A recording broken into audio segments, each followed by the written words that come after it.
Hey everyone, Brandon here with Slingmods.com, and today we have the MadStad adjustable windshield for the Canon Spyder F3. Windshields are one of the most popular upgrades for Spyder owners, and they come in a variety of shapes and sizes, which makes these MadStad shields our #1 selling adjustable windshield. They're constructed of a 3/16 cast acrylic and come in a variety of tint options and heights. The tint level on these are medium gray, and we have the 18, 20, 22, and 24-inch sizes.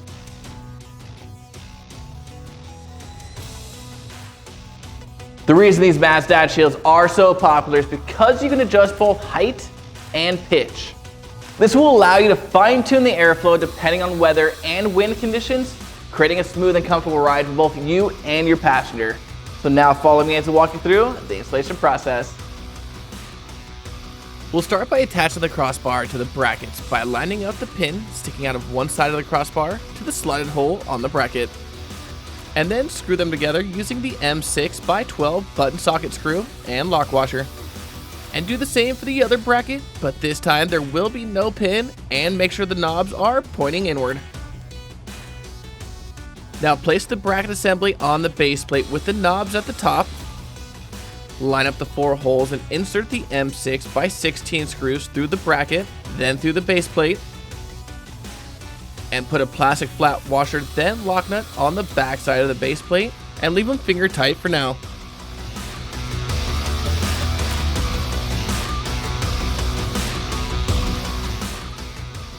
Next, you'll need to remove these 2 front screws. Line up the front support bracket. Slide a shoulder washer underneath and reuse the factory hardware to tighten down into place.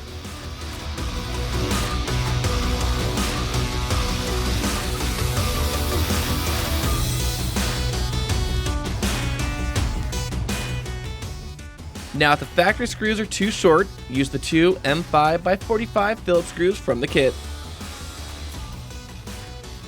Now remove the 2 screws on the sides of your instrument housing, and don't worry, your instrument cluster will not fall when you remove those. Then line up your rear support bracket, slide in the aluminum spacer, and screw it down with the M6x45 screw and flat washer, but don't tighten them down completely just yet.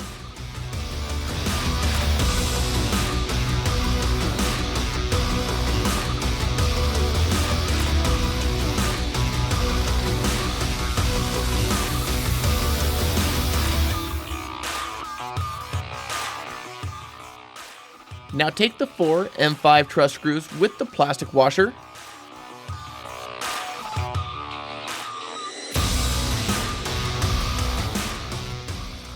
insert them into the base plate, and add a rubber washer to the back side to hold the screws in place.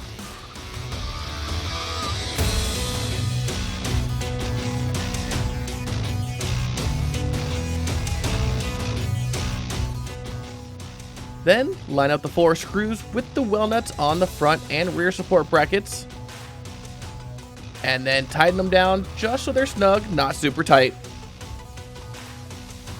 Now before we mount up the windshield, we need to first add plastic washers to the M5 truss screws, slide it into the windshield, and then add a rubber washer on the back to hold it in place.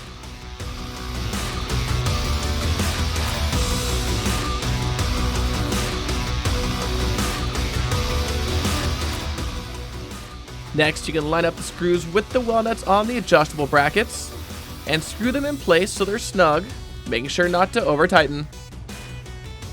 Then you can go back and tighten down all your hardware, but be sure not to over tighten.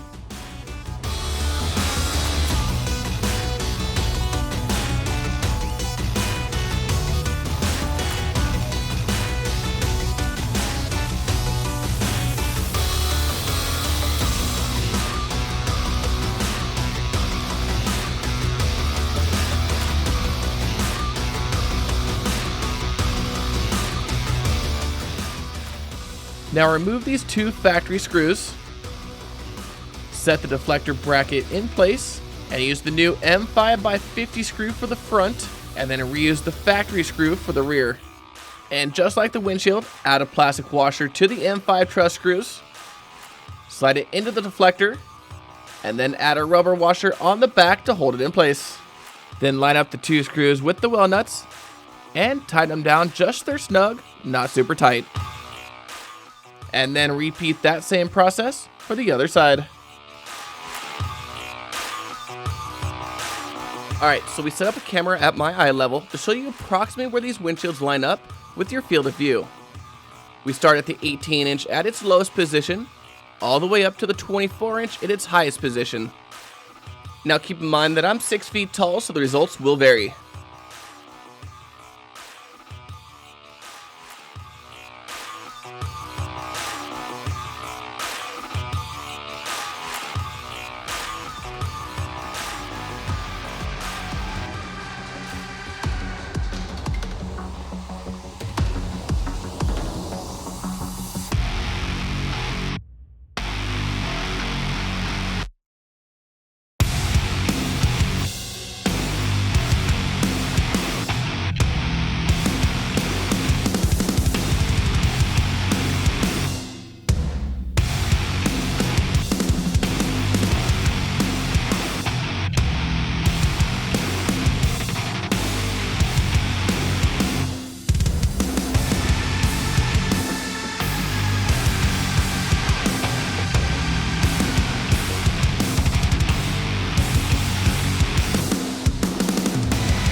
Alright guys, well that's all there is to it. Now if this windshield seems right for you, be sure to head on over to slingmods.com today and grab one for yourself. And don't forget to like and subscribe below to stay up to date with all the latest greatest mods for the Canon Spyder. I'm Brandon signing out. Till next time.